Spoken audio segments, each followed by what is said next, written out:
Hi friends, welcome back to our channel. Friends, ಇವತ್ತಿನ ವಿಡಿಯೋದಲ್ಲಿ ನಾನು ನಿಮಗೆ 42 ಎದೆ ಸುತ್ತಳತೆಯ ಬೋಟ್ ನೆಕ್ ಬ್ಲೌಸ್ ಕಟಿಂಗನ್ನು ಹೇಳ್ಕೊಡ್ತಾ ಇದ್ದೀನಿ. ಬ್ಯಾಕಲ್ಲಿ ಬೋಟ್ ನೆಕ್ ಮಾಡಲ್ ಬರುತ್ತೆ, ಫ್ರಂಟಲ್ಲಿ ಡೀಪ್ ನೆಕ್ ಬರುತ್ತೆ, ಹಾಗೆಯೇ ಫ್ರಂಟಲ್ಲಿ ಡಾಟ್ಸ್ ಬಂದು ಕ್ರಾಸ್ ಬೆಲ್ಟು ಸಹ ಬರುತ್ತೆ. ಈ ಬ್ಲೌಸ್ಗೆ ನಾವು ಯಾವ ಮೆಜರ್ಮೆಂಟ್ಸನ್ನು ತಗೊಂಡು ಯಾವ ರೀತಿ ಕಟ್ ಮಾಡ್ಕೊಳ್ಬೇಕು ಅಂತ ಡೀಟೇಲ್ ಆಗಿ ಹೇಳ್ಕೊಡ್ತೀನಿ. ವಿಡಿಯೋನ ಸ್ಕಿಪ್ ಮಾಡದೆ ಕೊನೆವರೆಗೂ ನೋಡಿ. ಇಲ್ಲಿ ನಾನು ಲೈನಿಂಗನ್ನು ಈ ಅಳತೆಗೆ 1 ಮೀಟ್ರು 10 ಸೆಂಟಿಮೀಟರ್ ಎಕ್ಸ್ಟ್ರಾ ತೊಗೊಂಡಿದ್ದೀನಿ, ಅಂದರೆ 110 ತೊಗೊಂಡಿದ್ದೀನಿ. ಮೊದಲಿಗೆ ನಾವಿಲ್ಲಿ ಸ್ಲೀವ್ಸನ್ನು ಕಟ್ ಮಾಡ್ಕೊಳ್ಳೋಣ. ಸ್ಲೀವ್ಸ್ ಕಟ್ ಮಾಡ್ಕೊಳ್ಳೋದಕ್ಕೆ ನಾವು 2 ಲೇಯರಲ್ಲಿ ಫೋಲ್ಡ್ ಮಾಡಿಕೊಂಡು ಇದನ್ನು ಮತ್ತೆ ನಾವು ಇನ್ನೊಂದು ಫೋಲ್ಡ್ ಮಾಡ್ಕೊಳ್ಬೇಕು. 4 ಲೇಯರಲ್ಲಿ ನಾವು ಸ್ಲೀವ್ಸ್ಗೆ ಈ ಥರ ಫೋಲ್ಡ್ ಮಾಡ್ಕೊಳ್ಬೇಕು. ಫೋಲ್ಡ್ ಮಾಡಿಕೊಂಡು ಈ ಫೋಲ್ಡಿಂಗ್ ಪಾರ್ಟು ನಮ್ಮ ಕಡೆ ಇರೋ ಥರ ಹಾಕ್ಕೊಳ್ಬೇಕು. ಹಾಗೆಯೇ ಈ ಕಡೆ ಎಡ್ಜಸ್ ಏನಾದರೂ ಹೆಚ್ಚು ಕಡಿಮೆ ಇದ್ದರೆ ನೋಡಿಕೊಂಡು ಸ್ಟ್ರೈಟ್ ಆಗಿರೋ ಥರ ಒಂದು ಲೈನ್ ಹಾಕ್ಕೊಳ್ಬೇಕು. ಈ ಥರ ಎಡ್ಜಸ್ಸು ಸಮಾನವಾಗಿರೋ ಥರ ಒಂದು ಲೈನ್ ಹಾಕ್ಕೊಂಡು ಈಗ ನಾವು ಸ್ಲೀವ್ ಲೆಂತನ್ನು ಮಾರ್ಕ್ ಮಾಡ್ಕೊಳ್ಬೇಕು. ಇಲ್ಲಿ ನಾನು ಶಾರ್ಟ್ ಹ್ಯಾಂಡ್ಸ್ಗೆ ಶೋಲ್ಡರ್ ಹತ್ರ ಸ್ಮಾಲ್ ಬಫ್ ಕೊಟ್ಟು ಸ್ಟಿಚ್ ಮಾಡ್ತಾ ಇದ್ದೀನಿ. ಸ್ಲೀವ್ ಲೆಂತ್ ಬಂದು ರೆಡಿ ನಾನು 6 ಇಂಚು ಲೆಂತನ್ನು ತೊಗೊಳ್ತಾ ಇದ್ದೀನಿ. ಇದಕ್ಕೆ ನಾನು ಮಾರ್ಜಿನ್ಗೆ ಅರ್ಧ ಇಂಚ್ ಮಾತ್ರ ಎಕ್ಸ್ಟ್ರಾ ಆ್ಯಡ್ ಮಾಡ್ಕೊಳ್ತಾ ಇದ್ದೀನಿ. ಬಫ್ ಕೊಡೋದ್ರಿಂದ ಇಲ್ಲಿ ಮಾತ್ರ ನಾವು ಮಾರ್ಜಿನ್ಗೆ ಅರ್ಧ ಇಂಚು ಎಕ್ಸ್ಟ್ರಾ ಆ್ಯಡ್ ಮಾಡಿಕೊಂಡು ಮಾರ್ಕ್ ಮಾಡ್ಕೊಳ್ಬೇಕು. ಒಂದು ವೇಳೆ ನೀವು ಬಫ್ ಕೊಡಲ್ಲ ಅನ್ನೋಂಗಿದ್ರೆ 1 ಇಂಚು ಎಕ್ಸ್ಟ್ರಾ ಆ್ಯಡ್ ಮಾಡಿಕೊಂಡು ನೀವು ಮಾರ್ಕ್ ಮಾಡ್ಕೊಳ್ಳಿ. ಸ್ಲೀವ್ ಲೆಂತ್ ಆಯಿತು. ಈಗ ಸ್ಲೀವ್ ಲೂಸ್ ಮಾರ್ಕ್ ಮಾಡ್ಕೊಳ್ಬೇಕು. ಸ್ಲೀವ್ ಲೂಸು ನಾನಿಲ್ಲಿ 7 ಇಂಚು ತಗೊಳ್ತಾ ಇದ್ದೀನಿ. ನಿಮ್ಗೆ ಎಷ್ಟು ಬೇಕಾಗಿರುತ್ತೋ ನೋಡಿಕೊಂಡು ನೀವು ಮಾರ್ಕ್ ಮಾಡ್ಕೊಳ್ಳಿ. ಇಲ್ಲಿಂದ ಮಾರ್ಜಿನ್ಗೆ ನಾವು 2 ಇಂಚು ಎಕ್ಸ್ಟ್ರಾ ತೊಗೊಳ್ಬೇಕು. ಇಲ್ಲಿ ನನಗೆ ಫ್ಯಾಬ್ರಿಕ್ ಕಡಿಮೆ ಇದೆ, ಪೀಸನ್ನು ಜಾಯಿಂಟ್ ಮಾಡ್ಕೊಳ್ತೀನಿ. ಈಗ ನಾವು ಆರ್ಮೋಲ್ ಡೌನಿಂಗನ್ನು ಮಾರ್ಕ್ ಮಾಡ್ಕೊಳ್ಳೋಣ. ಆರ್ಮೋಲ್ ಡೌನಿಂಗನ್ನು ನಾವು ಚೆಸ್ಟ್ ಲೂಸ್ ಬೇಸ್ ಮೇಲೆ ತಗೊಳ್ತೀವಿ.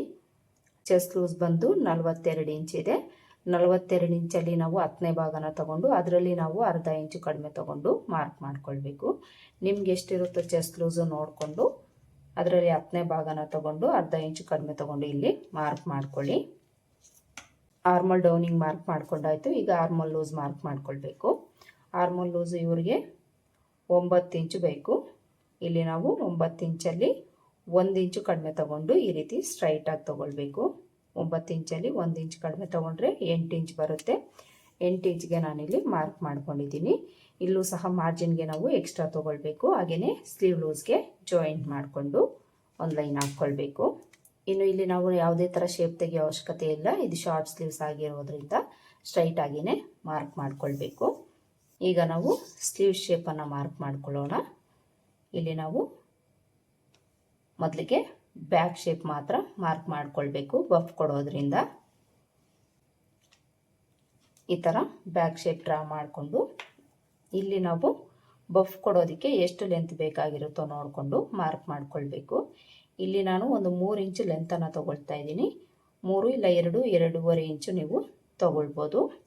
ಇನ್ನೂ ಜಾಸ್ತಿ ಬಫ್ ಬೇಕು ಅಂದರೆ 3.5-4 ಇಂಚು ನೀವು ತೊಗೊಳ್ಬೋದು.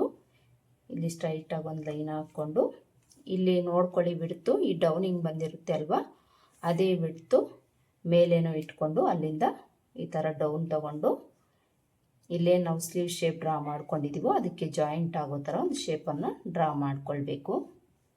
ಇಲ್ಲಿ ಸ್ವಲ್ಪ ಸ್ಲೋಪ್ ತಗೊಳ್ಳಿ, ನೀಟಾಗಿ ಸ್ಲೋಪ್ ತಗೊಂಡು ಈ ರೀತಿ ಇದಕ್ಕೆ ಜಾಯಿಂಟ್ ಮಾಡ್ಕೊಳ್ಳಿ. ಈ ಥರ ಮಾರ್ಕ್ ಮಾಡಿಕೊಂಡು ಈಗ ನಾವು ಫ್ರಂಟ್ ಶೇಪನ್ನು ಮಾರ್ಕ್ ಮಾಡ್ಕೊಳ್ಬೇಕು. ಫ್ರಂಟ್ ಶೇಪ್ಗೆ ಈ ಲೈನ್ ಹತ್ರಿಂದ ಒಂದು ಅರ್ಧ ಇಂಚಷ್ಟು ಮೇಲಕ್ಕೆ ತಗೊಂಡು ಇಲ್ಲಿಂದ ಇಲ್ಲಿಗೆ ಬೆಡ್ತ್ ಎಷ್ಟಿದೆ ನೋಡಿಕೊಂಡು ಅದರಲ್ಲಿ ಅರ್ಧಕ್ಕೊಂದು ಮಾರ್ಕ್ ಮಾಡಿಕೊಂಡು ಈ ಪ್ಲೇಸಲ್ಲಿ ಅರ್ಧ ಇಂಚ್ ಒಳಗಡೆ ತಗೊಂಡು ಇಲ್ಲಿಂದ ಈ ರೀತಿ ಶೇಪನ್ನು ಕೊಟ್ಟು ಫ್ರಂಟ್ ಶೇಪನ್ನು ಮಾರ್ಕ್ ಮಾಡ್ಕೊಳ್ಬೇಕು. ಬಫ್ ಸ್ಲೀವ್ಸ್ಗೆ ಇದೇ ಮೆಥಡಲ್ಲಿ ನಾವು ಮಾರ್ಕ್ ಮಾಡ್ಕೊಳ್ಬೇಕು. ನೋಡಿ, ಇಷ್ಟೇ ನಾವು ಸ್ಲೀವ್ಸ್ಗೆ ಮಾರ್ಕ್ ಮಾಡ್ಕೊಳ್ಳೋದು. ಈಗ ಇದನ್ನು ಕಟ್ ಮಾಡ್ಕೊಳ್ಳೋಣ.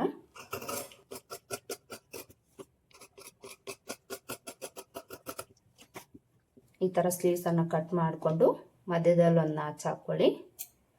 ಬಫ್ಗೋಸ್ಕರ ಮಾರ್ಕ್ ಮಾಡ್ಕೊಂಡಿರೋ ಥರ ನಾಚ್ ಹಾಕ್ಕೊಳ್ಳಿ. ಈಗ ಇದನ್ನು 2 ಲೇಯರಲ್ಲಿ ಓಪನ್ ಮಾಡಿಕೊಂಡು ಫ್ರಂಟ್ ಶೇಪ್ ಕಟ್ ಮಾಡ್ಕೊಳ್ಬೇಕು. ಕಟ್ ಮಾಡಿಕೊಂಡು ಇಲ್ಲೊಂದು ನಾಚ್ ಹಾಕ್ಕೊಳ್ಳಿ. ಇದು ಫ್ರಂಟ್ ಪಾರ್ಟ್ ಕಡೆಗೆ ಅಂತ ಗೊತ್ತಾಗಲಿಕ್ಕೆ. ಸ್ಲೀವ್ಸ್ಗೆ ಕಟ್ ಮಾಡ್ಕೊಂಡಾಯಿತು. ಈಗ ಬಾಡಿ ಪಾರ್ಟ್ಸ್ ಯಾವ ರೀತಿ ಕಟ್ ಮಾಡ್ಕೊಳ್ಳೋದು ಅಂತ ನೋಡೋಣ. ಬಾಡಿ ಪಾರ್ಟ್ಸನ್ನು ಕಟ್ ಮಾಡ್ಕೊಳ್ಳೋದಕ್ಕೆ ಕ್ಲಾತನ್ನು 2 ಲೇಯರಲ್ಲಿ ಫೋಲ್ಡ್ ಮಾಡ್ಕೊಳ್ಬೇಕು. ಈ ಥರ ಫೋಲ್ಡ್ ಮಾಡಿಕೊಂಡು ಮೊದಲಿಗೆ ನಾವು ಬ್ಯಾಕ್ ಪಾರ್ಟನ್ನು ಕಟ್ ಮಾಡ್ಕೊಳ್ತೀವಿ. ಬ್ಯಾಕ್ ಪಾರ್ಟ್ ಕಟ್ ಮಾಡ್ಕೊಳ್ಬೇಕಾದ್ರೆ ಕ್ಲೋಸ್ ಪಾರ್ಟು ನಮ್ಮ ಕಡೆ ಇರೋ ಥರ ಹಾಕ್ಕೊಳ್ಬೇಕು. ಈ ಕಡೆ ಎಡ್ಜಸ್ ಏನಾದರೂ ಹೆಚ್ಚು ಕಡಿಮೆ ಇದ್ದರೆ ಸ್ಟ್ರೈಟ್ ಆಗಿರೋ ಥರ ಒಂದು ಲೈನ್ ಹಾಕ್ಕೊಳ್ಬೇಕು. ಈಗ ಬ್ಲೌಸ್ ಲೆಂತನ್ನು ಮಾರ್ಕ್ ಮಾಡ್ಕೊಳ್ಬೇಕು. ಇಲ್ಲಿ ನಾನು ತಗೊಳ್ತಾ ಇರೋ ಬ್ಲೌಸ್ ಲೆಂತ್ ಬಂದು ರೆಡಿ 14.5 ಇಂಚು. ಇದಕ್ಕೆ ಮಾರ್ಜಿನ್ಗೆ 1 ಇಂಚ್ ಎಕ್ಸ್ಟ್ರಾ ಆ್ಯಡ್ ಮಾಡಿಕೊಂಡು 15.5 ಇಂಚ್ಗೆ ಮಾರ್ಕ್ ಮಾಡ್ಕೊಳ್ಬೇಕು. ನಿಮ್ಗೆ ಎಷ್ಟು ಬೇಕಾಗಿರುತ್ತೋ ನೋಡಿಕೊಂಡು ನೀವು ಅದಕ್ಕೆ 1 ಇಂಚ್ ಎಕ್ಸ್ಟ್ರಾ ಆ್ಯಡ್ ಮಾಡಿಕೊಂಡು ಮಾರ್ಕ್ ಮಾಡ್ಕೊಳ್ಳಿ. ಬ್ಲೌಸ್ ಲೆಂತ್ ಆಯಿತು. ಈಗ ಸೊಂಟದ ಲೂಸ್ ಮಾರ್ಕ್ ಮಾಡ್ಕೊಳ್ಬೇಕು. ಸೊಂಟದ ಲೂಸು ನಾನಿಲ್ಲಿ 36 ಇಂಚ್ ತೊಗೊಂಡಿದ್ದೀನಿ. 36 ಇಂಚಲ್ಲಿ ನಾವು 4ನೇ ಭಾಗನ ತೊಗೊಂಡು ಮಾರ್ಕ್ ಮಾಡ್ಕೊಳ್ಬೇಕು. ನಮಗೆ ಟೋಟಲ್ ಸುತ್ತಳತೆ ಎಷ್ಟು ಬಂದಿರುತ್ತೋ ಅದರಲ್ಲಿ 4ನೇ ಭಾಗನ ತೊಗೊಂಡು ಮಾರ್ಕ್ ಮಾಡಿಕೊಂಡು ಅಲ್ಲಿಂದ ಬ್ಯಾಕ್ ಡಾಟ್ಗೆ 1 ಇಂಚ್ ತೊಗೊಳ್ಬೇಕು. ಇಲ್ಲಿಂದ ಮಾರ್ಜಿನ್ಗೆ 2 ಇಂಚು ಎಕ್ಸ್ಟ್ರಾ ತೊಗೊಂಡು ಮಾರ್ಕ್ ಮಾಡ್ಕೊಳ್ಬೇಕು. ಬ್ಲೌಸ್ ಲೆಂತ್ ಆಯಿತು. ಹಾಗೆಯೇ ಸೊಂಟದ ಲೂಸು ಮಾರ್ಕ್ ಮಾಡ್ಕೊಂಡಾಯಿತು. ಈಗ ನಾವು ಶೋಲ್ಡರ್ ಮೆಜರ್ಮೆಂಟನ್ನು ತೊಗೊಳ್ಬೇಕು. ಇಲ್ಲಿ ನಾವು ಬೋಟ್ ನೆಕ್ ಮಾಡಲ್ ಕೊಡ್ತಾ ಇರೋದ್ರಿಂದ ಫುಲ್ ಶೋಲ್ಡರ್ ಮೆಜರ್ಮೆಂಟನ್ನು ತೊಗೊಂಡು ಅದರಲ್ಲಿ ಅರ್ಧನ ತೊಗೊಂಡು ಇಲ್ಲಿ ಮಾರ್ಕ್ ಮಾಡ್ಕೊಳ್ಬೇಕು. ಈ ಅಳತೆಗೆ ಫುಲ್ ಶೋಲ್ಡರ್ ಮೆಜರ್ಮೆಂಟ್ ಬಂದು 15.5 ಇಂಚ್ ಇಟ್ಕೊಂಡ್ರೆ ಸರಿ ಹೋಗುತ್ತೆ. ಒಂದು ವೇಳೆ ಶೋಲ್ಡರು ಬ್ರಾಡ್ ಆಗಿದೆ ಅಂದರೆ 16 ಇಂಚ್ ತಗೊಳ್ಳಿ. ಇಲ್ಲಿ ನಾನು 15.5 ಇಂಚ್ ತಗೊಂಡಿದ್ದೀನಿ. ಅದರಲ್ಲಿ ಅರ್ಧನ ಇಲ್ಲಿ ಮಾರ್ಕ್ ಮಾಡ್ಕೊಳ್ತಾ ಇದ್ದೀನಿ. ಅರ್ಧ ನಮಗೆ 7.25 ಇಂಚ್ ಬರುತ್ತೆ. 7.25 ಇಂಚ್ಗೆ ಮಾರ್ಕ್ ಮಾಡಿಕೊಂಡು ಇದೇ 7.25 ಇಂಚು ಕೆಳಗಡೆನೂ ಮಾರ್ಕ್ ಮಾಡಿಕೊಂಡು ಇಲ್ಲಿ ಸ್ಟ್ರೈಟಾಗಿ ಒಂದು ಲೈನ್ ಹಾಕ್ಕೊಳ್ಬೇಕು. ಈಗ ಇಲ್ಲಿ ನಾವು ಆರ್ಮಲ್ ಲೆಂತ್ ಮಾರ್ಕ್ ಮಾಡ್ಕೊಳ್ಬೇಕು.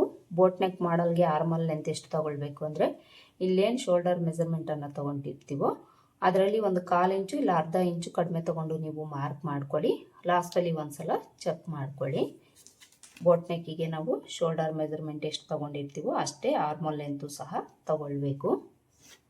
ನಾನಿಲ್ಲಿ ಒಂದು 1/4 ಇಂಚು ಕಡಿಮೆ ತೊಗೊಂಡು 7.5 ಇಂಚ್ ತೊಗೊಂಡಿದ್ದೀನಿ. ಈ ಥರ ಎಲ್ ಶೇಪ್ ಡ್ರಾ ಮಾಡಿಕೊಂಡು ಈ ಪ್ಲೇಸಲ್ಲಿ ನಾವೀಗ ಚೆಸ್ಟ್ ಲೂಸ್ ಮಾರ್ಕ್ ಮಾಡ್ಕೊಳ್ಬೇಕು. ಚೆಸ್ಟ್ ಲೂಸು 42 ಇಂಚು ಅಂತ ಹೇಳಿದ್ದೀನಿ ಅಲ್ವಾ. 42 ಇಂಚಲ್ಲಿ 4ನೇ ಭಾಗ ಎಷ್ಟು ಬರುತ್ತೆ ಅಷ್ಟಕ್ಕೆ ಮಾರ್ಕ್ ಮಾಡಿಕೊಂಡು ಅಲ್ಲಿಂದ ಮಾರ್ಜಿನ್ಗೆ 2 ಇಂಚ್ ತೊಗೊಂಡು ಮಾರ್ಕ್ ಮಾಡಿಕೊಂಡು ಸೊಂಟದ ಲೂಸ್ಗೆ ಜಾಯಿಂಟ್ ಮಾಡ್ಕೊಳ್ಬೇಕು. ಈಗ ಆರ್ಮೋಲ್ ಶೇಪನ್ನು ಮಾರ್ಕ್ ಮಾಡ್ಕೊಳ್ಬೇಕು.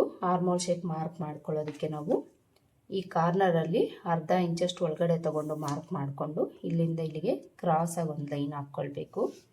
ಇಲ್ಲಿ ನಾವು ಎಕ್ಸ್ಟ್ರಾ ತೊಗೊಳಂಗಿಲ್ಲ. ಇಲ್ಲಿ ಮಾತ್ರ ಒಂದು ಅರ್ಧ ಇಂಚಷ್ಟು ಒಳಗಡೆ ತೊಗೊಂಡು ಮಾರ್ಕ್ ಮಾಡ್ಕೊಳ್ಬೇಕು. ಮಾರ್ಕ್ ಮಾಡಿಕೊಂಡು ಈಗ ನಾವು ಆರ್ಮಲ್ ಶೇಪನ್ನು ಮಾರ್ಕ್ ಮಾಡ್ಕೊಳ್ಬೇಕು. ಇಲ್ಲಿ ಬಿಡ್ತ್ ಅನ್ನೋದು ನಾವು ಈ ಅಳತೆಗೆ 1/4 ಇಂಚ್ ತೊಗೊಂಡ್ರೆ ಸರಿ ಹೋಗುತ್ತೆ. ಆ ಥರ ನೀವು ಬಿಡ್ತು ತೊಗೊಂಡು ಮಾರ್ಕ್ ಮಾಡ್ಕೊಳ್ಬೋದು. ಇಲ್ಲಾಂದರೆ ಈ ಥರ ಕರು ಸ್ಕೇಲನ್ನು ಈ ಲೈನು ಜಾಯಿಂಟ್ ಆಗೋ ಥರ ಇಟ್ಕೊಂಡು ನೀಟಾಗಿ ಒಂದು ಶೇಪ್ ಡ್ರಾ ಮಾಡ್ಕೊಳ್ಳಿ. ಕರೆಕ್ಟಾಗಿ ನಿಮಗೆ ಆರ್ಮೋಲ್ ಶೇಪ್ ಬರುತ್ತೆ ನೋಡಿ. ಈ ಥರ ಮಾರ್ಕ್ ಮಾಡ್ಕೊಳ್ಬೇಕು. ಆರ್ಮೋಲ್ ಶೇಪು ಡ್ರಾ ಮಾಡ್ಕೊಂಡಾಯಿತು. ಈಗ ನಾವು ಶೋಲ್ಡರ್ ಬಿಡ್ತು ನೆಕ್ ಬಿಡ್ತನ್ನು ಮಾರ್ಕ್ ಮಾಡ್ಕೊಳ್ಬೇಕು. ಇಲ್ಲಿ ನಾವು ಶೋಲ್ಡರ್ ಬಿಡ್ತು ಎಷ್ಟು ಬೇಕಾಗಿರುತ್ತೋ ನೋಡಿಕೊಂಡು ಉಳಿದಿರೋದನ್ನು ನೆಕ್ ಬಿಡ್ತಿಗೆ ಇಟ್ಕೊಳ್ಬೇಕು. ಬೋಟ್ ನೆಕ್ ಮಾಡಲ್ಗೆ ನಾವು ಶೋಲ್ಡರ್ ಬಿಡ್ತು ತಗೊಂಡು ಉಳಿದಿರೋದನ್ನು ನೆಕ್ ಬಿಡ್ತಿಗೆ ಇಟ್ಕೊಳ್ತೀವಿ. ಎಷ್ಟೇ ಬಂದರೂ ಪ್ರಾಬ್ಲಮ್ ಇಲ್ಲ. ಬೋಟ್ ನೆಕ್ಕಲ್ಲಿ ನಮಗೆ ಶೋಲ್ಡರ್ ಡ್ರಾಪ್ ಆಗೋ ಪ್ರಾಬ್ಲಮ್ ಅನ್ನೋದು ಬರೋದಿಲ್ಲ. ಇಲ್ಲಿ ನೀವು ಶೋಲ್ಡರ್ ಬಿಡ್ತು ರೆಡಿ ಬಂದು 2-2.5 ನಿಮ್ಗೆ ಎಷ್ಟು ಬೇಕಾಗಿರುತ್ತೋ ಅಷ್ಟಕ್ಕೆ ನೀವು ಒಂದು 3/4 ಇಂಚ್ ಎಕ್ಸ್ಟ್ರಾ ಆ್ಯಡ್ ಮಾಡಿಕೊಂಡು ಮಾರ್ಕ್ ಮಾಡ್ಕೊಳ್ಬೇಕು. ಇಲ್ಲಿ ನಾನು ಒಂದು 2.5 ಇಂಚ್ ಇಡ್ತಾ ಇದ್ದೀನಿ. ಇದಕ್ಕೆ 3/4 ಇಂಚು ನಾನು ಎಕ್ಸ್ಟ್ರಾ ಆ್ಯಡ್ ಮಾಡಿಕೊಂಡು ಮಾರ್ಕ್ ಮಾಡ್ಕೊಳ್ತಾ ಇದ್ದೀನಿ. 2.5ಗೆ 3/4 ಇಂಚ್ ಆ್ಯಡ್ ಮಾಡಿಕೊಂಡ್ರೆ 3/4 ಇಂಚ್ ಬರುತ್ತೆ. 3/4 ಇಂಚ್ಗೆ ಮಾರ್ಕ್ ಮಾಡ್ಕೊಳ್ತಾ ಇದ್ದೀನಿ.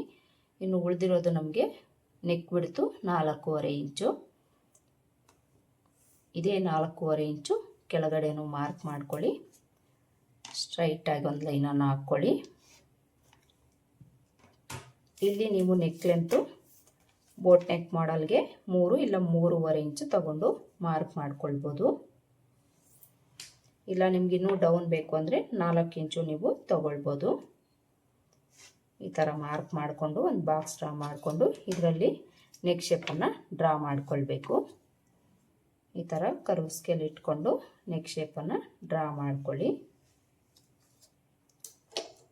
ನೆಕ್ ಶೇಪ್ ಡ್ರಾ ಮಾಡ್ಕೊಂಡಾದಮೇಲೆ ಇಲ್ಲಿ ನಾವು ಶೋಲ್ಡರ್ ಹತ್ರ ಅರ್ಧ ಇಂಚು ಡೌನಿಂಗನ್ನು ತಗೊಳ್ಬೇಕು. ಈ ರೀತಿ ಅರ್ಧ ಇಂಚು ಡೌನಿಂಗ್ ತಗೊಂಡು ಅಲ್ಲಿಂದ ಅರ್ಧ ಇಂಚು ಕೆಳಗಡೆಗೆ ಮಾರ್ಕ್ ಮಾಡ್ಕೊಳ್ಳಿ.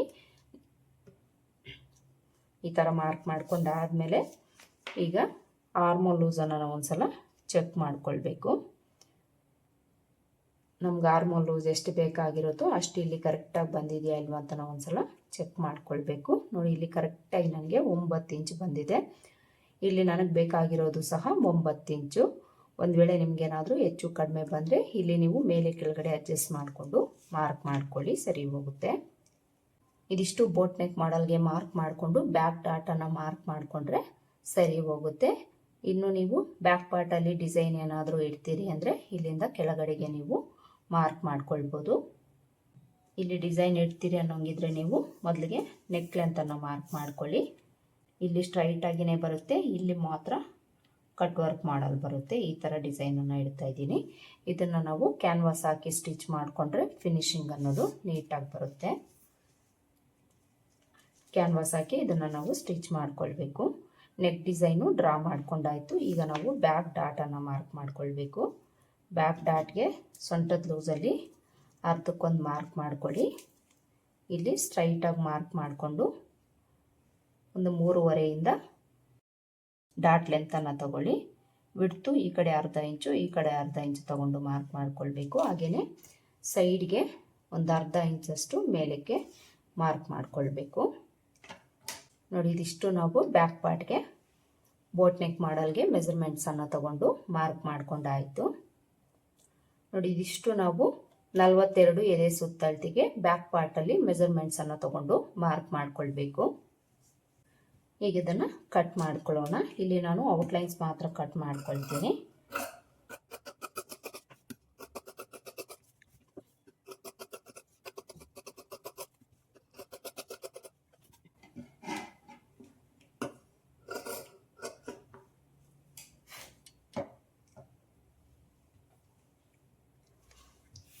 ಈ ಥರ ಔಟ್ಲೈನ್ಸ್ ಎಲ್ಲ ಕಟ್ ಮಾಡಿಕೊಂಡು ಡಾಟ್ ಹತ್ರ ನಾಚ್ ಹಾಕ್ಕೊಳ್ಳಿ, ಚೆಸ್ಟ್ ಲೂಸ್ ಹತ್ರ ನಾಚ್ ಹಾಕ್ಕೊಳ್ಳಿ, ಹಾಗೆಯೇ ನೆಕ್ ವಿಡ್ತ್ ಹತ್ರ ನಾಚ್ ಹಾಕ್ಕೊಳ್ಳಿ. ಬ್ಯಾಕ್ ಪಾರ್ಟ್ಗೆ ಕಟ್ ಮಾಡ್ಕೊಂಡಾಯಿತು. ಈಗ ಫ್ರಂಟ್ ಪಾರ್ಟ್ ಯಾವ ರೀತಿ ಕಟ್ ಮಾಡ್ಕೊಳ್ಬೇಕು ಅಂತ ನೋಡೋಣ. ನಾನಿಲ್ಲಿ ಸಿಂಪಲಾಗಿ ಒಂದು ಡಿಸೈನ್ ಇಡ್ತಾ ಇದ್ದೀನಿ. ಮೊದಲಿಗೆ ನೆಕ್ ಲೆಂತ್ ಮಾರ್ಕ್ ಮಾಡ್ಕೊಳ್ತಾ ಇದ್ದೀನಿ. ನೆಕ್ ಲೆಂತು ನಾನಿಲ್ಲಿ 11.5 ಇಂಚ್ ತೊಗೊಂಡಿದ್ದೀನಿ. ಮಾರ್ಕ್ ಮಾಡಿಕೊಂಡು ಇಲ್ಲೊಂದು ಲೈನ್ ಹಾಕ್ಕೊಂಡು ಇಲ್ಲಿ ಬಿಡ್ತನ್ನು ನಾವು ಇದರಲ್ಲಿ ಒಂದು ಅರ್ಧ ಇಂಚ್ ಕಡಿಮೆ ತಗೊಂಡು ಮಾರ್ಕ್ ಮಾಡ್ಕೊಳ್ಬೇಕು. ಇಲ್ಲಿ ನಮಗೆ ತುಂಬ ಬ್ರಾಡ್ ಅನ್ನೋದು ಆಗಿಬಿಡುತ್ತೆ. ಅದಕ್ಕೋಸ್ಕರ ಒಂದು ಅರ್ಧ ಇಂಚಷ್ಟು ಕಡಿಮೆ ತಗೊಂಡು ಮಾರ್ಕ್ ಮಾಡಿಕೊಂಡು ಒಂದು ಬಾಕ್ಸ್ ಡ್ರಾ ಮಾಡಿಕೊಂಡು ನೆಕ್ ಶೇಪನ್ನು ನೀವು ಡ್ರಾ ಮಾಡ್ಕೊಳ್ಳಿ. ನಿಮ್ಗೆ ಯಾವ ಡಿಸೈನ್ ಬೇಕೋ ಅದನ್ನು ನೀವಿಲ್ಲಿ ಡ್ರಾ ಮಾಡ್ಕೊಳ್ಬೋದು. ನಾನಿಲ್ಲಿ ಸಿಂಪಲ್ಲಾಗಿ ಈ ರೀತಿ ಡ್ರಾಪ್ ನೆಕ್ ಶೇಪನ್ನು ಕೊಟ್ಟು ಇಲ್ಲಿ ಕಟ್ ವರ್ಕ್ ಮಾಡಲನ್ನು ಕೊಡ್ತಾ ಇದ್ದೀನಿ. ಈ ಡಿಸೈನು ನಮಗೆ ಈ ಥರ ಬರುತ್ತೆ. ಇಲ್ಲಿ ಸ್ಟ್ರೈಟಾಗಿಯೇ ಬರುತ್ತೆ, ಇಲ್ಲಿ ಮಾತ್ರ ಕಟ್ ವರ್ಕ್ ಮಾಡಲು ಬರುತ್ತೆ. ಈ ಥರ ಡಿಸೈನನ್ನು ಇಡ್ತಾ ಇದ್ದೀನಿ. ಇದನ್ನು ನಾವು ಕ್ಯಾನ್ವಾಸ್ ಹಾಕಿ ಸ್ಟಿಚ್ ಮಾಡಿಕೊಂಡ್ರೆ ಫಿನಿಶಿಂಗ್ ಅನ್ನೋದು ನೀಟಾಗಿ ಬರುತ್ತೆ. ಕ್ಯಾನ್ವಾಸ್ ಹಾಕಿ ಇದನ್ನು ನಾವು ಸ್ಟಿಚ್ ಮಾಡ್ಕೊಳ್ಬೇಕು. ನೆಕ್ ಡಿಸೈನು ಡ್ರಾ ಮಾಡ್ಕೊಂಡಾಯಿತು. ಈಗ ನಾವು ಬ್ಯಾಕ್ ಡಾಟನ್ನು ಮಾರ್ಕ್ ಮಾಡ್ಕೊಳ್ಬೇಕು. ಬ್ಯಾಕ್ ಡಾಟ್ಗೆ ಸೊಂಟದ ಲೂಸಲ್ಲಿ ಅರ್ಧಕ್ಕೊಂದು ಮಾರ್ಕ್ ಮಾಡ್ಕೊಳ್ಳಿ. ಇಲ್ಲಿ ಸ್ಟ್ರೈಟಾಗಿ ಮಾರ್ಕ್ ಮಾಡಿಕೊಂಡು ಒಂದು 3.5 3 ಇಂಚು ಡಾಟ್ ಲೆಂತನ್ನು ತಗೊಳ್ಳಿ. ವಿಡ್ತು ಈ ಕಡೆ ಅರ್ಧ ಇಂಚು, ಈ ಕಡೆ ಅರ್ಧ ಇಂಚು ತಗೊಂಡು ಮಾರ್ಕ್ ಮಾಡ್ಕೊಳ್ಬೇಕು. ಹಾಗೆಯೇ ಸೈಡ್ಗೆ ಒಂದು ಅರ್ಧ ಇಂಚಷ್ಟು ಮೇಲಕ್ಕೆ ಮಾರ್ಕ್ ಮಾಡ್ಕೊಳ್ಬೇಕು. ನೋಡಿ ಇದಿಷ್ಟು ನಾವು 42 ಎದೆ ಸುತ್ತಳತೆಗೆ ಬ್ಯಾಕ್ ಪಾರ್ಟಲ್ಲಿ ಮೆಜರ್ಮೆಂಟ್ಸನ್ನು ತಗೊಂಡು ಮಾರ್ಕ್ ಮಾಡ್ಕೊಳ್ಬೇಕು.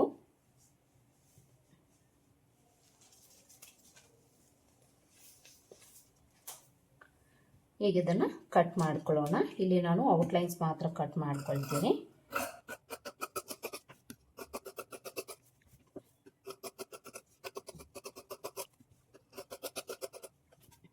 ಈ ಥರ ಔಟ್ಲೈನ್ಸ್ ಎಲ್ಲ ಕಟ್ ಮಾಡಿಕೊಂಡು ಡಾಟ್ ಹತ್ರ ನಾಚ್ ಹಾಕ್ಕೊಳ್ಳಿ, ಚೆಸ್ಟ್ ಲೂಸ್ ಹತ್ರ ನಾಚ್ ಹಾಕ್ಕೊಳ್ಳಿ, ಹಾಗೆಯೇ ನೆಕ್ ವಿಡ್ತ್ ಹತ್ರ ನಾಚ್ ಹಾಕ್ಕೊಳ್ಳಿ.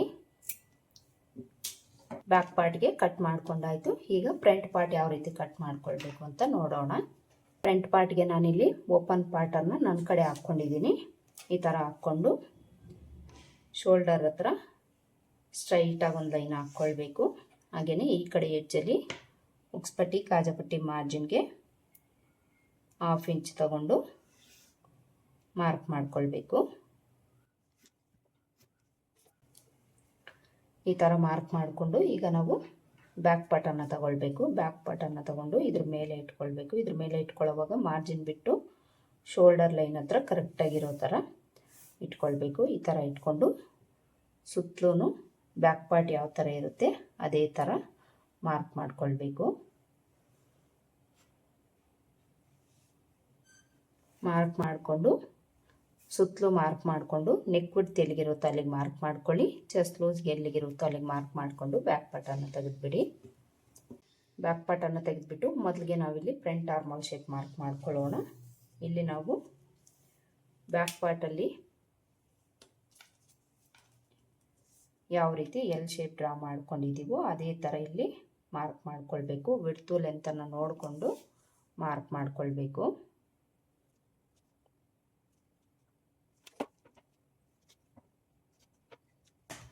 ಈ ಥರ ಎಲ್ ಶೇಪ್ ಡ್ರಾ ಮಾಡಿಕೊಂಡು ಈ ಕಾರ್ನರಲ್ಲಿ ಫ್ರಂಟ್ಗೆ ನಾವು 3/4 ಇಂಚು ಒಳಗಡೆ ತೊಗೊಂಡು ಮಾರ್ಕ್ ಮಾಡಿಕೊಂಡು ಇಲ್ಲಿಂದ ಇಲ್ಲಿಗೆ ಕ್ರಾಸಾಗಿ ಒಂದು ಲೈನ್ ಹಾಕ್ಕೊಂಡು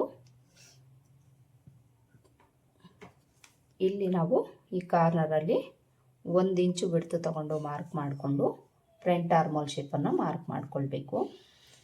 ನೀಟಾಗಿ ಒಂದು ಶೇಪ್ ಡ್ರಾ ಮಾಡ್ಕೊಳ್ಳಿ. ಈ ಲೈನ್ಗೆ ಕರೆಕ್ಟಾಗಿ ಜಾಯಿಂಟ್ ಆಗೋ ಥರ ಒಂದು ಶೇಪನ್ನು ಡ್ರಾ ಮಾಡ್ಕೊಳ್ಬೇಕು. ಫ್ರಂಟ್ ಆರ್ಮೋಲ್ ಶೇಪ್ ಮಾರ್ಕ್ ಮಾಡ್ಕೊಂಡಾಯಿತು. ಈಗ ನಾವು ನೆಕ್ ಲೆಂತು ಫ್ರಂಟ್ ಲೆಂತನ್ನು ಮಾರ್ಕ್ ಮಾಡ್ಕೊಳ್ಬೇಕು. ಮೊದಲಿಗೆ ನಾವಿಲ್ಲಿ ನೆಕ್ ಲೆಂತ್ ಮಾರ್ಕ್ ಮಾಡ್ಕೊಳ್ಳೋಣ. ನೆಕ್ ಲೆಂತು ನಾನಿಲ್ಲಿ 7 ಇಂಚು ತಗೊಳ್ತಾ ಇದ್ದೀನಿ. ನಿಮ್ಗೆ ಎಷ್ಟು ಬೇಕಾಗಿರುತ್ತೋ ನೋಡಿಕೊಂಡು ನೀವು ಮಾರ್ಕ್ ಮಾಡ್ಕೊಳ್ಳಿ. ಮಾರ್ಕ್ ಮಾಡಿಕೊಂಡು ಇಲ್ಲೊಂದು ಲೈನ್ ಹಾಕ್ಕೊಳ್ಬೇಕು. ಈಗ ಇಲ್ಲೇನು ಬಿಡ್ತಿರುತ್ತೋ ಇದರಲ್ಲಿ ನಾವು ಒಂದು ಅರ್ಧ ಇಂಚಷ್ಟು ಫ್ರಂಟಿಗೆ ಕಡಿಮೆ ತೊಗೊಂಡು ಮಾರ್ಕ್ ಮಾಡ್ಕೊಳ್ಬೇಕಾಗುತ್ತೆ. ಫ್ರಂಟಲ್ಲಿ ನಾವು ಡೀಪ್ ಕೊಡ್ತಾ ಇರೋದ್ರಿಂದ ಬ್ಯಾಕಲ್ಲಿ ಎಷ್ಟು ಬಿಡ್ತು ತೊಗೊಂಡಿರ್ತೀವೋ ಅಷ್ಟು ಬಿಡ್ತು ತೊಗೊಳ್ಬಾರ್ದು. ಒಂದು ಅರ್ಧ ಇಂಚಷ್ಟು ಕಡಿಮೆ ತೊಗೊಂಡು ಮಾರ್ಕ್ ಮಾಡ್ಕೊಳ್ಬೇಕು. ಅದೇ ಬಿಡ್ತು ಕೆಳಗಡೆನೂ ಮಾರ್ಕ್ ಮಾಡ್ಕೊಳ್ಬೇಕು. ಇಲ್ಲಿ ನೀವು ಕಡಿಮೆ ಮಾಡಿಕೊಂಡ್ರೆ ಶೋಲ್ಡರ್ ಬಿಡ್ತು ಜಾಸ್ತಿ ಆಗಲ್ವಾ ಅಂತ ನಿಮಗೆ ಡೌಟ್ ಬರುತ್ತೆ. ಶೋಲ್ಡರ್ ಬಿಡ್ತಲ್ಲೂ ಸಹ ನಾವು ಕಡಿಮೆ ತೊಗೊಳ್ಬೇಕು. ಬ್ಯಾಕ್ ಪಾರ್ಟಲ್ಲಿ ನಾವು ಶೋಲ್ಡರ್ ಬಿಡ್ತು ಎಷ್ಟು ಇಟ್ಟಿರ್ತೀವೋ ಅದೇ ಬಿಡ್ತನ್ನು ತೊಗೊಂಡು ಮಾರ್ಕ್ ಮಾಡಿಕೊಂಡು ಇಲ್ಲಿಂದ ಇಲ್ಲಿಗೆ ಜಾಯಿಂಟ್ ಮಾಡಿಕೊಂಡು ಈ ಆರ್ಮೋಲ್ ಶೇಪನ್ನು ಇದಕ್ಕೆ ಅಟ್ಯಾಚ್ ಆಗೋ ಥರ ಮಾರ್ಕ್ ಮಾಡ್ಕೊಂಡಿದ್ದೀರಿ ಅಂದರೆ ನಿಮಗೆ ಈ ಬಿಡ್ತು ಸಹ ಸರಿ ಹೋಗುತ್ತೆ. ನೆಕ್ ಹತ್ರ ಈ ಥರ ಒಂದು ಬಾಕ್ಸ್ ಡ್ರಾ ಮಾಡಿಕೊಂಡು ಇದರಲ್ಲಿ ನಿಮಗೆ ಡಿಸೈನ್ ಏನಾದರೂ ಬೇಕು ಅಂದರೆ ನೀವು ಡ್ರಾ ಮಾಡ್ಕೊಳ್ಬೋದು. ಇಲ್ಲಿ ನಾನು 3 ಪಾಯಿಂಟ್ ನೆಕ್ ಶೇಪನ್ನು ಇಡ್ತಾ ಇದ್ದೀನಿ. ಅಂದರೆ ಸ್ಟಾರ್ ನೆಕ್ ಥರ ಬರುತ್ತೆ. ಇದಕ್ಕೆ ನಾವು ಈ ಪ್ಲೇಸಲ್ಲಿ 1/4ಇಂದ 1-2 ಇಂಚ್ ಲೆಂತ್ಗೆ ಮಾರ್ಕ್ ಮಾಡಿಕೊಂಡು ನೋಡಿ ಇಲ್ಲಿಂದ ಇಲ್ಲಿಗೆ ಸ್ಟ್ರೈಟಾಗಿ ಒಂದು ಲೈನ್ ಹಾಕ್ಕೊಳ್ಬೇಕು. ಇಲ್ಲಿಂದ ಇಲ್ಲಿಗೆ ಸ್ಟ್ರೈಟಾಗೇ ಇರುತ್ತೆ. ನಿಮಗೇನಾದರೂ ಬ್ರಾಡ್ ಬೇಕು ಅಂದರೆ 1/4 ಇಂಚಷ್ಟು ಈ ಕಡೆ ತಗೊಂಡು ಈ ರೀತಿ ಮಾರ್ಕ್ ಮಾಡ್ಕೊಳ್ಬೋದು. ಇಲ್ಲಿ ನಾವು ಫ್ರಂಟ್ ನೆಕ್ ಶೇಪು ಸಹ ಡ್ರಾ ಮಾಡ್ಕೊಂಡಾಯಿತು. ಈಗ ನಮಗೆ ಬೇಕಾಗಿರೋದು ಫ್ರಂಟ್ ಲೆಂತು. ಈ ಫ್ರಂಟ್ ಲೆಂತನ್ನು ನಾವು ಬ್ಯಾಕ್ ಲೆಂತಲ್ಲಿ 1 ಇಂಚು ಕಡಿಮೆ ತಗೊಂಡು ಮಾರ್ಕ್ ಮಾಡ್ಕೊಳ್ಳೋಣ. ಚಿಕ್ಕಳತೆ ಆದರೆ ನೀವು 1.5 ಇಂಚು ಕಡಿಮೆ ತಗೊಂಡು ಮಾರ್ಕ್ ಮಾಡ್ಕೊಳ್ಬೇಕು. ಇದು 42 ಎದೆ ಸುತ್ತಳತೆ. 40 ಮೇಲೆ ಎಷ್ಟೇ ಎದೆ ಸುತ್ತಳತೆ ಬಂದರೂ ಸಹ ನೀವು ಬ್ಯಾಕ್ ಲೆಂತಲ್ಲಿ 1 ಇಂಚು ಮಾತ್ರ ಕಡಿಮೆ ತಗೊಂಡು ಮಾರ್ಕ್ ಮಾಡ್ಕೊಳ್ಬೇಕು. ಅದೇ ನಿಮಗೆ ಚಿಕ್ಕಳತೆ ಆದರೆ ಈ ಬ್ಯಾಕ್ ಲೆಂತಲ್ಲಿ 1.5 ಇಂಚು ಕಡಿಮೆ ತಗೊಂಡು ನೀವು ಮಾರ್ಕ್ ಮಾಡ್ಕೊಳ್ಬೇಕಾಗುತ್ತೆ. ಫ್ರಂಟ್ ಲೆಂತ್ ಮಾರ್ಕ್ ಮಾಡ್ಕೊಂಡಾದ್ಮೇಲೆ ಇಲ್ಲಿ ನಾವು ಉಕ್ಸ್ಪಟ್ಟಿ ಕಾಜಾಪಟ್ಟಿ ಲೆಂತ್ಗೆ ಇಲ್ಲಿಂದ 1/4 ಇಂಚಷ್ಟು ಮೇಲಕ್ಕೆ ಮಾರ್ಕ್ ಮಾಡಿಕೊಂಡು ಇಲ್ಲಿಂದ ಬಿಡ್ತು ಈ ಮಾರ್ಜಿನ್ ಬಿಟ್ಟು 2.5 ಇಂಚಿಗೆ ಮಾರ್ಕ್ ಮಾಡಿಕೊಂಡು ಇಲ್ಲಿಂದ ಇಲ್ಲಿಗೆ ಜಾಯಿಂಟ್ ಆಗೋ ಥರ ಒಂದು ಶೇಪನ್ನು ಡ್ರಾ ಮಾಡ್ಕೊಳ್ಳಿ. ಇದಿಷ್ಟು ಮಾರ್ಕ್ ಮಾಡ್ಕೊಂಡಾದ್ಮೇಲೆ ಈಗ ನಾವು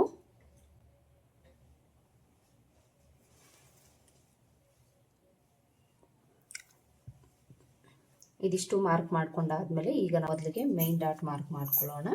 ಮೇನ್ ಡಾಟ್ನ ಬಿಡ್ತು ಈ ಅಳತೆಗೆ 3 ಇಂಚು ತಗೊಳ್ಬೇಕು. 3 ಇಂಚು ತಗೊಂಡು ಅದರಲ್ಲಿ ಅರ್ಧಕ್ಕೊಂದು ಮಾರ್ಕ್ ಮಾಡ್ಕೊಳ್ಳಿ. ಅರ್ಧ ಎಲ್ಲಿ ಬಂದಿರುತ್ತೋ ಅಲ್ಲಿ ಡಾಟ್ ಲೆಂತು 2.25 ಇಂಚು ತಗೊಳ್ಬೇಕು. 2.25 ಇಂಚಿಗೆ ಮಾರ್ಕ್ ಮಾಡಿಕೊಂಡು ಇದಕ್ಕೆ ಜಾಯಿಂಟ್ ಮಾಡ್ಕೊಳ್ಳಿ. ಮೇನ್ ಡಾಟನ್ನು ಮಾರ್ಕ್ ಮಾಡ್ಕೊಂಡಾಯಿತು. ಈಗ ಈ ಸೈಡ್ ಲೆಂತ್ ತಗೊಳ್ಬೇಕು. ಸೈಡಲ್ಲೂ ಸಹ 1 ರಿಂದ 1.25 ಇಂಚು ಮೇಲಕ್ಕೆ ಮಾರ್ಕ್ ಮಾಡಿಕೊಂಡು ಇಲ್ಲಿಂದ ಇಲ್ಲಿಗೆ ಜಾಯಿಂಟ್ ಮಾಡಿಕೊಂಡು ಒಂದು ಲೈನ್ ಹಾಕ್ಕೊಳ್ಬೇಕು. ಈ ಥರ ಲೈನ್ ಹಾಕ್ಕೊಂಡು ಇಲ್ಲಿಂದ ಒಂದು ಶೇಪ್ ಕೊಟ್ಟು ಇದಕ್ಕೆ ಜಾಯಿಂಟ್ ಮಾಡ್ಕೊಳ್ಳಿ. ಈಗ ಇಲ್ಲಿ ನಾವು ಸೊಂಟದ ಲೂಸನ್ನು ಮಾರ್ಕ್ ಮಾಡ್ಕೊಳ್ಬೇಕು. ಸೊಂಟದ ಲೂಸು ಬ್ಯಾಕಲ್ಲಿ ಎಷ್ಟು ಇಟ್ಟಿರ್ತೀವೋ ಫ್ರಂಟಲ್ಲೂ ಅಷ್ಟೇ ತೊಗೊಳ್ಬೇಕು. ಈ ಬಿಡ್ತು ಬಿಟ್ಟು ಡಾಟ್ ಬಿಡ್ತು ಬಿಟ್ಟು ಬ್ಯಾಕಲ್ಲಿ ಎಷ್ಟು ಇಟ್ಟಿರ್ತೀವೋ ಅದಕ್ಕೆ ಬ್ಯಾಕ್ ಪಾರ್ಟಲ್ಲಿ ಎಷ್ಟು ಇಟ್ಟಿರ್ತೀವೋ ಅಷ್ಟಕ್ಕೆ ಮಾರ್ಕ್ ಮಾಡಿಕೊಂಡು ಅಲ್ಲಿಂದ 2 ಇಂಚ್ ಎಕ್ಸ್ಟ್ರಾ ತೊಗೊಂಡು ಮಾರ್ಕ್ ಮಾಡಿಕೊಂಡು ಸೊಂಟದ ಲೂಸ್ಗೆ ಜಾಯಿಂಟ್ ಮಾಡಿಕೊಳ್ಬೇಕು. ಮೈನ್ ಡಾಟನ್ನು ಮಾರ್ಕ್ ಮಾಡಿಕೊಂಡಾಯಿತು. ಈಗ ಉಕ್ಸ್ಪಟ್ಟಿ ಕಡೆ ಡಾಟು ಆರ್ಮೋಲ್ ಡಾಟನ್ನು ಮಾರ್ಕ್ ಮಾಡಿಕೊಳ್ಬೇಕು. ಉಕ್ಸ್ಪಟ್ಟಿ ಕಡೆ ಡಾಟ್ಗೆ ಈ ಲೆಂತಲ್ಲಿ ಅರ್ಧಕ್ಕೊಂದು ಮಾರ್ಕ್ ಮಾಡ್ಕೊಳ್ಳಿ. ಇಲ್ಲಿ 1/4 ಇಂಚನ್ನು ಬಿಟ್ಟು ಎಷ್ಟು ಬಂದಿರುತ್ತೋ ಅದರಲ್ಲಿ ಅರ್ಧಕ್ಕೆ ಮಾರ್ಕ್ ಮಾಡಿಕೊಂಡು ಸ್ಟ್ರೈಟಾಗಿ ಒಂದು ಲೈನ್ ಹಾಕ್ಕೊಂಡು ಇಲ್ಲೂ ಸಹ ಡಾಟ್ ಲೆಂತು 2.25 ಇಂಚು ತಗೊಳ್ಳಿ. ಬಿಡ್ತು ಈ ಕಡೆ 1/4 ಇಂಚು ಈ ಕಡೆ 1/4 ಇಂಚು ತಗೊಳ್ಬೇಕು. ಇನ್ನು ಆರ್ಮೋಲ್ ಡಾಟ್ಗೆ ಇವೆರಡರ ಬೇಸ್ ಮೇಲೆ ತಗೊಳ್ಳಿ. ಟ್ರಯಾಂಗಲ್ ಶೇಪ್ ಎಲ್ಲಿ ಬರುತ್ತೆ ನೋಡಿಕೊಂಡು ಅಲ್ಲಿಗೆ ಸ್ಟ್ರೈಟಾಗಿ ಮಾರ್ಕ್ ಮಾಡ್ಕೊಳ್ಳಿ. ಸ್ಟ್ರೈಟಾಗಿ ಮಾರ್ಕ್ ಮಾಡಿಕೊಂಡು ಈ ಲೆಂತನ್ನು ನೋಡ್ಕೊಳ್ಳಿ. ಇವೆರಡರ ಮಧ್ಯೆ ಗ್ಯಾಪ್ ಎಷ್ಟಿರುತ್ತೋ ಅಷ್ಟೇ ಇರೋ ಥರ ನೋಡಿಕೊಂಡು ಮಾರ್ಕ್ ಮಾಡಿಕೊಂಡು ಬಿಡ್ತು ಈ ಕಡೆ 1/4 ಇಂಚು ಈ ಕಡೆ 1/4 ಇಂಚು ತಗೊಂಡು ಮಾರ್ಕ್ ಮಾಡ್ಕೊಳ್ಬೇಕು. 3 ಡಾಟು ಮಾರ್ಕ್ ಮಾಡ್ಕೊಂಡಾಯಿತು.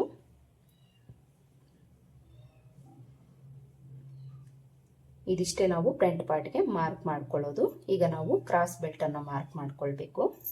ಕ್ರಾಸ್ ಬೆಲ್ಟ್ಗೆ ಈ ಅಳತೆಗೆ ಒಂದು 4 ಇಂಚು ಲೆಂತನ್ನು ತಗೊಳ್ಳಿ. ಉಕ್ಸ್ಪಟ್ಟಿ ಕಡೆ 4 ಇಂಚು ಲೆಂತ ತಗೊಂಡು ಮಾರ್ಕ್ ಮಾಡಿಕೊಂಡು ಸ್ಟ್ರೈಟಾಗಿ ಒಂದು ಲೈನ್ ಹಾಕ್ಕೊಳ್ಬೇಕು. ಈಗ ಡಾಟ್ ಕೆಳಗಡೆ ಈ ಲೆಂತಲ್ಲಿ ಒಂದು 3/4 ಇಂಚಷ್ಟು ಕಡಿಮೆ ತಗೊಂಡು ಮಾರ್ಕ್ ಮಾಡ್ಕೊಳ್ಳಿ.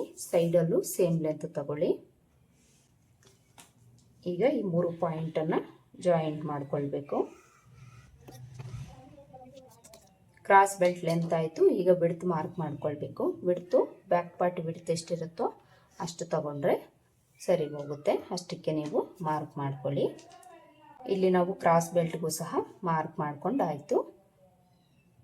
ಈಗ ಇದನ್ನು ಕಟ್ ಮಾಡ್ಕೊಳ್ಳೋಣ. ಮೊದಲಿಗೆ ನಾವು ಕ್ರಾಸ್ ಬೆಲ್ಟ್ ಕಟ್ ಮಾಡ್ಕೊಳ್ಳೋಣ.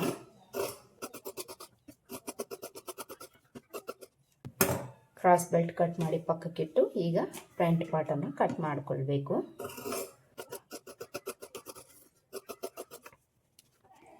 ಫ್ರಂಟ್ ಪಾರ್ಟಲ್ಲೂ ಸಹ ನೆಕ್ ಪಾರ್ಟನ್ನು ನಾನು ಈಗ ಕಟ್ ಮಾಡ್ಕೊಳ್ಳೋದಿಲ್ಲ, ಸ್ಟಿಚ್ ಮಾಡ್ಕೊಳ್ಳೋವಾಗ ಕಟ್ ಮಾಡ್ಕೊಳ್ತೀನಿ. ಈಗ ಔಟ್ಲೈನ್ಸ್ ಮಾತ್ರ ಕಟ್ ಮಾಡ್ಕೊಳ್ತೀನಿ.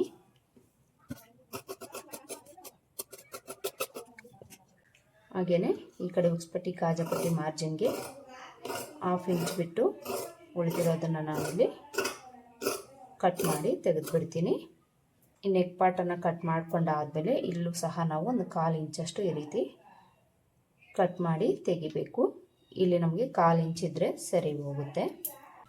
ಈ ಥರ ಕಟ್ ಮಾಡಿಕೊಂಡು ಡಾಟ್ಸ್ ಮಾರ್ಕ್ ಮಾಡ್ಕೊಂಡಿರೋ ಹತ್ರ ನಾಚ್ ಹಾಕ್ಕೊಳ್ಬೇಕು.